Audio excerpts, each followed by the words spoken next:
Hello, welcome to Algorithms. My name is Saurabh, and today we are going to discuss about business case development for cybersecurity project with a focus on return on security investment.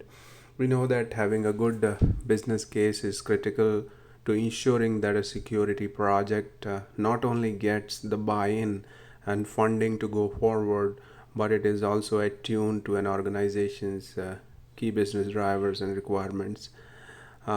And they need to include return on security investment section within the business case just to make sure that there is a clear visibility on that aspect as well.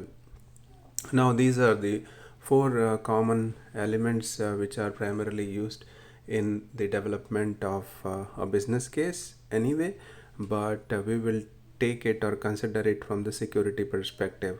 So, number one is estimation of impact. So, when you estimate the impact and probable frequency of expected losses from risk to be covered by a project. So, once you have that, it gives a good visibility on assets and the impact of this risk on assets as well.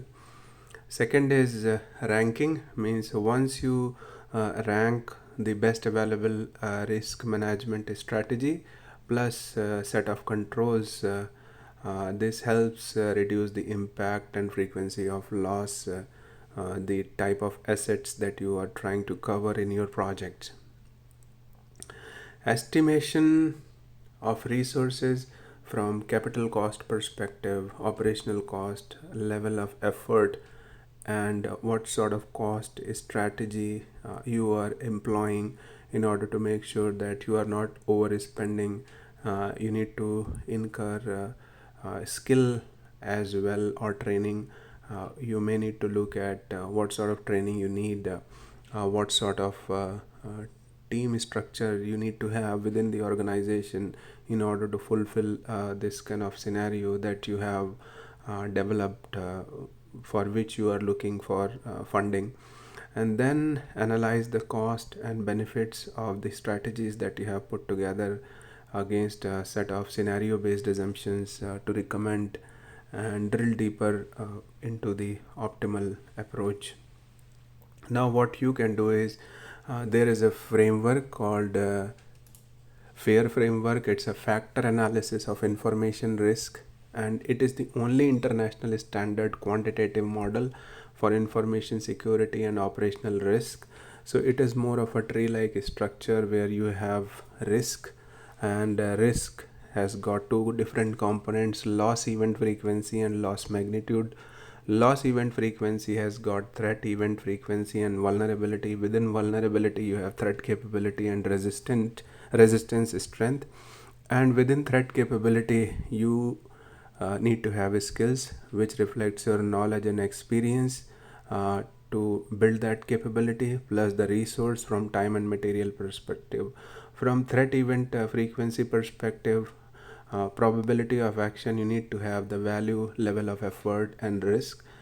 Contact frequency perspective, you need to have random, regular and intentional metrics. Now, some of these terms may sound alien to those who are not in the security area, but these are widely used in the security terminologies.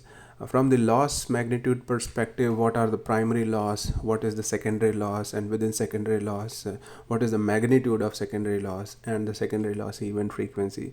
So as you see, from we started from risk, and then there are like more than 10 to 12 areas within risk, depending upon we are talking about loss event frequency or loss magnitude, and that drills down further to skills, value, and so on and so forth, and that helps you in terms of scoping the analysis as well, so that you have clear understanding and description of the loss event. You can easily identify the assets, you can easily identify the threats, and you can define the effect, which is all the three elements I just explained. You can calibrate using this model as well.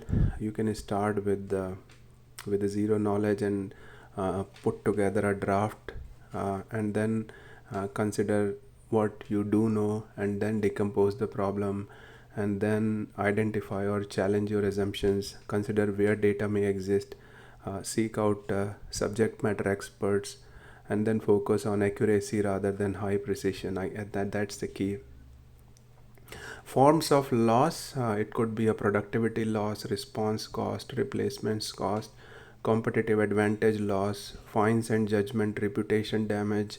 Similarly, it means you see, so you have to clearly define when you say loss in the risk analysis. What will be the loss? You have to objectively define it, and at the same time, you have to define the form of loss as well. For instance, if you are going to lose the productivity, means that is operational inability to deliver some product or service. Similarly, response cost, so it's like a loss associated with the cost of managing an event. Replacement cost, competitive advantage loss, means you lose intellectual property or other key competitive differentiators that are compromised or damaged. So you see, it is comprehensive in nature, but you have to start from somewhere, and I guess fair is a good quantitative model so that you have more numbers and right logic built in your business case to make it more convincing and valuable for your organization. I guess this is it from my side. Thank you very much.